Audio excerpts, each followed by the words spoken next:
Assalamualaikum warahmatullahi wabarakatuh. Alhamdulillahi nahmaduhu hamdan katsiran kama amar.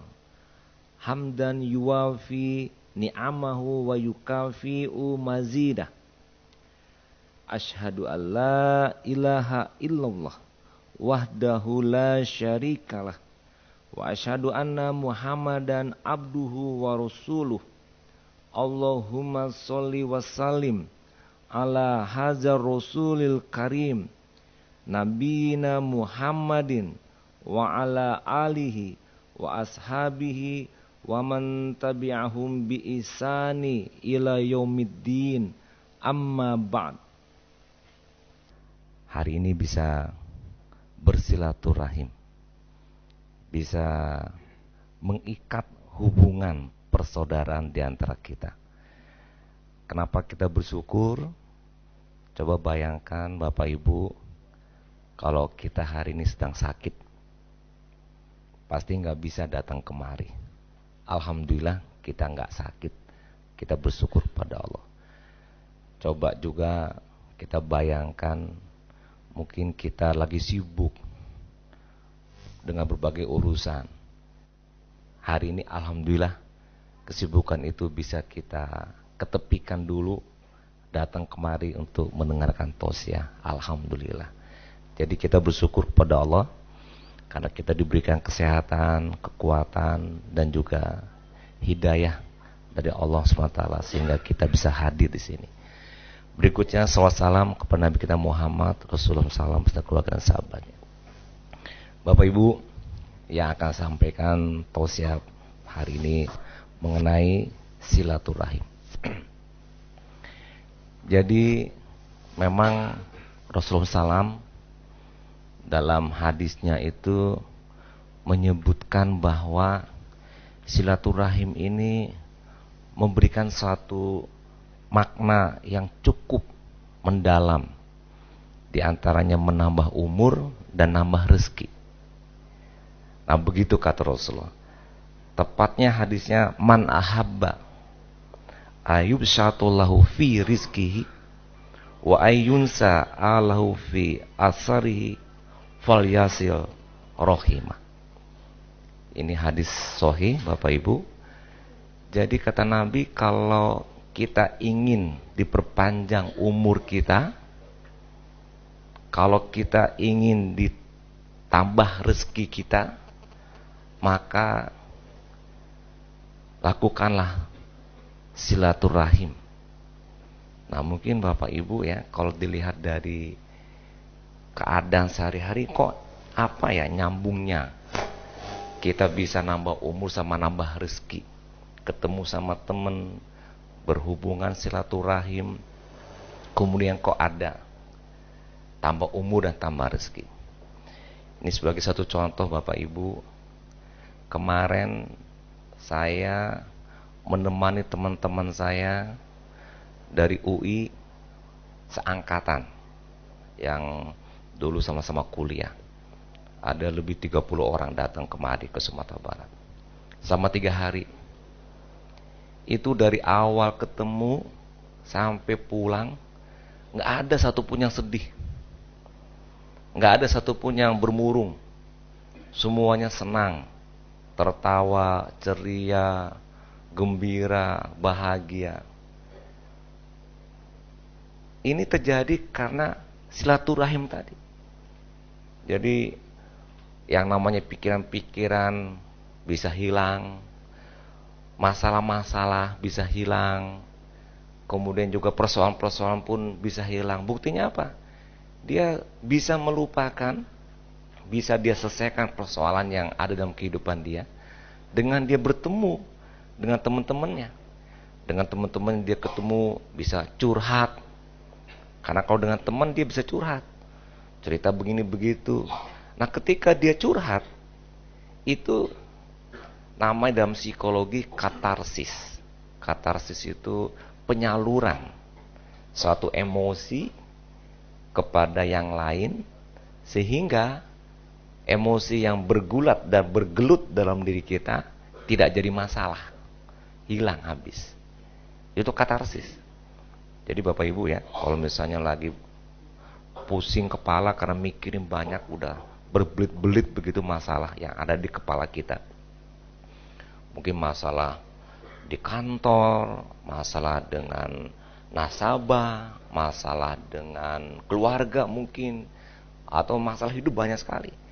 Kadang-kadang kita nggak tahu dari ujung pangkalnya mana ini yang mau kita urai untuk kita selesaikan.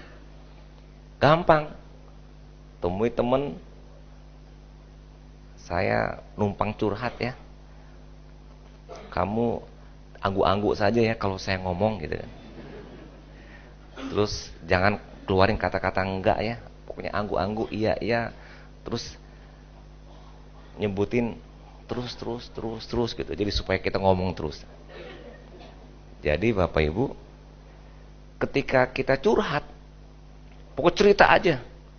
Pokoknya temen-temennya anggap aja kayak cermin begitu ya, cerita. Bahkan kalau mau dimaki-maki aja dulu temennya. Pokoknya sorry nanti gua maki-maki lu ya. Pokoknya lu anggu-anggu aja deh gitu. Senyum aja, gak usah balas saya katanya. Saya mau curhat nih.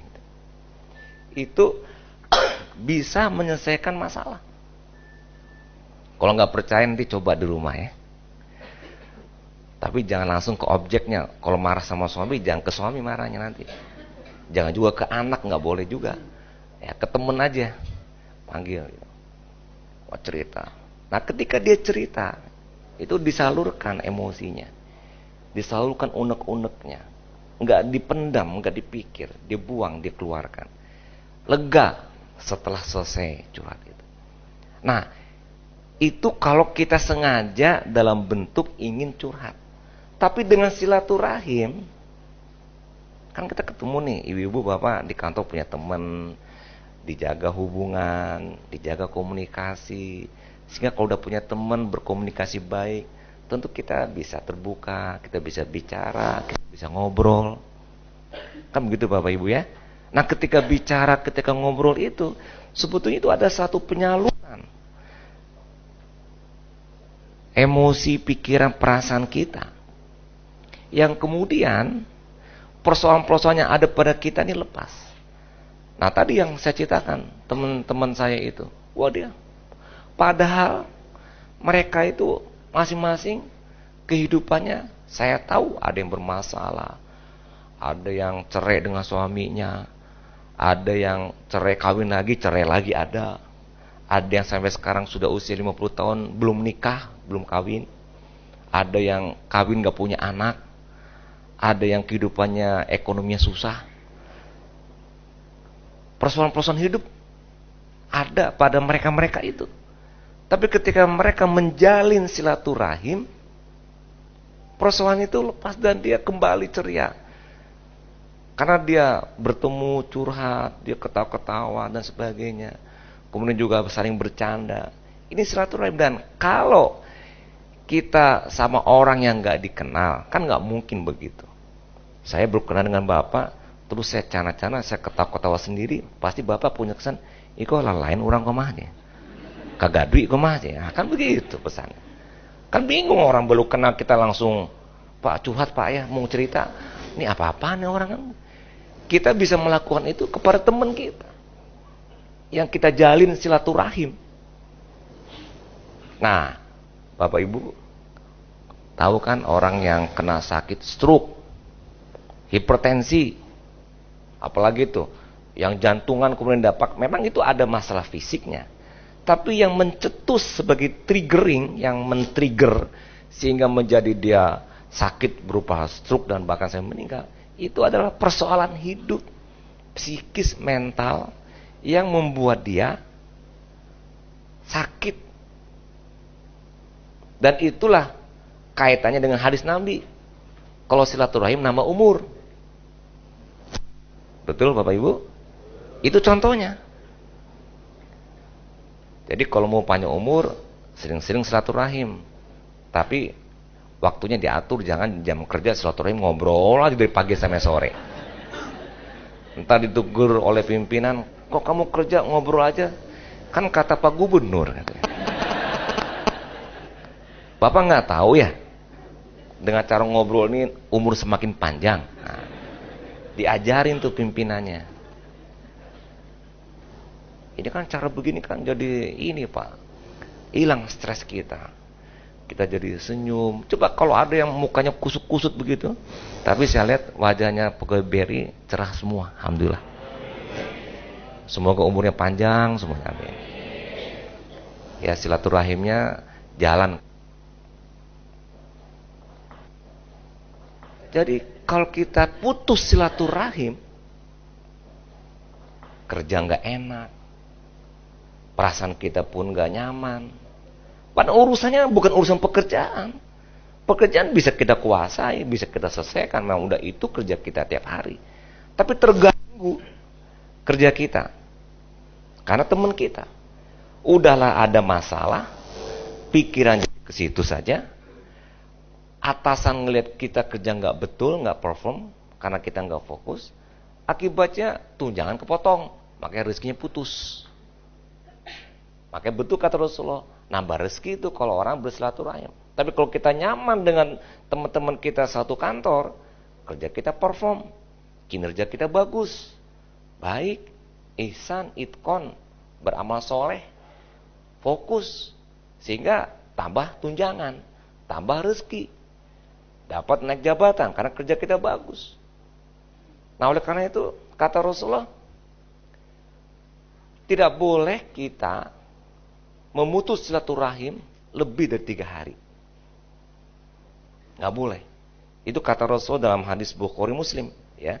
Jadi disebutkan bahwasanya tidaklah halal seorang muslim memutuskan hubungan terhadap saudaranya sesama muslim lebih dari 3 hari. Jika bertemu, ia saling berpaling. Karena dia tadi memutus silaturahim, ya, mungkin karena masalah apa. Dan yang paling baik diantaranya adalah yang memulai salam. Jadi memutus silaturahim tidak hanya di kantor, di rumah juga. Istri dengan suami, suami dengan istri. Bagaimana? Selama kita berkeluarga, ada masalah nggak antar suami istri? Kok nggak jawab?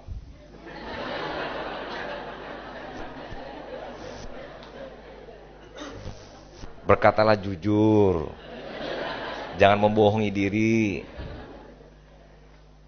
Saya tanya, selama berkeluarga, suami istri ada masalah nggak? Itu yang jawab ada, tandanya manusia normal. Yang tidak jawab, tandanya nggak normal. Atau mungkin malaikat. Nah, itu aja, kalau nggak normal malaikat. Kalau malaikat ya, karena malaikat nggak punya istri, nggak punya suami, ya. Jadi nggak ada masalah. Nah, ada masalah nggak antara suami istri? Ada, saya pun demikian. Sudah hampir 30 tahun saya menikah. Pasti untuk anak ini mau sekolah di mana nih? Kata saya di SMA ini, kata istri saya SMA ini. Saya punya argumentasi, istri saya punya argumentasi. Berantem di berdua. Hanya untuk menentukan SMA di mana. Apakah itu tidak wajar? Wajarlah. Tapi tidak boleh sampai memutus silaturahim. Beda pendapat boleh. Tapi kita harus satu dalam kebersamaan. Tapi kalau udah putus hubungan, karena satu hal, mungkin ibu karena lupa, nggak fokus, lagi masak, garamnya kebanyakan. Akhirnya suaminya makan sambil mukanya mengkerut-kerut karena keasinan. Akhirnya marah. Nah istri marah juga. Wah udah berantem, putus. Silaturahimnya nggak mau nyapa-nyapaan. Sehari masih aman. 2 hari udah nggak sapa-sapaan, tidur di kasur pun berpaling-palingan, satu ke sana, satu ke sana. Itu enak gak kalau begitu keadaannya? Gak enak, Bu? Gak enak. Itu tandanya normal juga, alhamdulillah. Gak enak. Kalau ada yang bilang enak begitu, pasti gak normal. manusiawi. Bapak gimana? Tahan nggak begitu? Bapak-bapak biasanya lebih nggak tahan dibanding ibu-ibu. Kalau ibu-ibu seminggu masih kuat. Bapak-bapak gimana, Pak? Jawablah dengan jujur begitu kan. Ini kan ada ibu-ibu juga, pasti nggak bisa. Nah, kata Rasulullah SAW, mulailah dengan mengucapkan salam, sapa dulu, memulai dulu. Siapa yang memulai? Boleh suami, boleh istri, mulai. Jangan kita pelihara konflik, jangan kita pelihara memutuskan hubungan di antara kita. Itu jangan. Kenapa? Karena akan menjadi hidup keluarga kita bermasalah, membutuhkan silaturahim. Jadi umurnya jadi pendek, kita punya masalah banyak, rezeki pun menjadi berkurang. Nah, Bapak Ibu, ya udah guling-gulingan begini, hatinya nih mau nyapa malu. Ya ini mau nyapa lagi duluan malu. Tapi dia yang salah duluan, yang suami bilang dia yang salah duluan. Kalau udah begitu nggak ada ujung, nggak ada pangkalnya. Akhirnya nggak akan kejadian ketemu, rugi sendiri. Tidak perlu kita memelihara konflik. Orang ini lucu, konflik dipelihara. Kenapa kita dipelihara konflik? Nah, kata Rasulullah, tidak boleh lebih 3 hari. Maka mulailah dengan salam. Juga kata Rasulullah, barang siapa yang putuskan hubungan sesama muslim lebih dari 6 hari, maka sama seperti membunuhnya. Jadi Bapak Ibu nggak boleh, ya. Maka dalam Al-Quran juga disebutkan fa'aslihu baina akhwaikum wattaqullaha la'alakum turhamun. Kita disuruh islah, disuruh perbaiki cepat. Dan juga bahkan dalam Al-Quran ada nih Bapak Ibu, dalam surat Muhammad ayat 22-23, ayatnya di dalamnya ada watuqatti'u arhamakum. Ini penggalan ayat yang lengkap, artinya apabila kiranya dia kamu berkuasa, kamu akan membuat kerusakan di muka bumi dan memutuskan hubungan silaturahim. Nah, apa kata Allah? Siapa mereka yang memutuskan silaturahim? Yaitu orang-orang yang dilaknati oleh Allah. Jadi kalau kita memutus silaturahim, dilaknati oleh Allah dan ditulikan telinganya dan dibutakan penglihatannya. Jadi dengan silaturahim putus, makanya mukanya kusut, takut, cemas, khawatir. Di rumah kita dengan tetangga putus hubungan, nggak nyapa-nyapaan, keluar rumah kita takut rumahnya bakal dirusak, dimaling orang, anak kita yang ditinggal takut kalau ada apa-apa, karena putus silaturahim kita dengan tetangga. Di kantor putus silaturahim kita dengan kawan-kawan, kerja nggak perform, kerja nggak baik, kerja nggak maksimal, jadi pikiran. Nah, oleh karena itu marilah kita selalu menjaga silaturahim, nggak ada ruginya. Pokoknya menjaga silaturahim itu untung terus. Ketemu dengan teman-teman, silaturahim, nambah rezeki, nambah relasi, nambah jaringan, nambah peluang, nambah usaha kita. Kata Rasulullah, menambah umur dan juga menambah rezeki. Jadi dengan silaturahim ini Bapak Ibu yang saya hormati, di rumah tangga, dengan anak-anak, orang tua, Bapak Ibu, dengan keluarga besar kita. Coba Bapak Ibu, sekarang ini introspeksi, adakah orang yang saat ini saya tidak mau nyapanya, yang saya tidak mau berhubungannya? Kalau ada itu segera bersihkan dalam diri kita dan maafkan kalau yang salah, sehingga kita plong jiwa kita, plong pikiran kita, plong hati kita, dan kita tidak memelihara virus-virus, bakteri-bakteri yang ada dalam tubuh diri kita. Jadi kalau seandainya ada kita, kata Rasulullah, setiap malam sebelum kita tidur, maka maafkanlah apa-apa yang kita terjadi pada hari itu yang mungkin membuat masalah. Ibarat dalam komputer di-delete, dalam memori kita tuh di-delete. Tapi kalau virus masuk terus dalam komputer nggak di-delete, lama-lama komputer hang. Betul Bapak Ibu?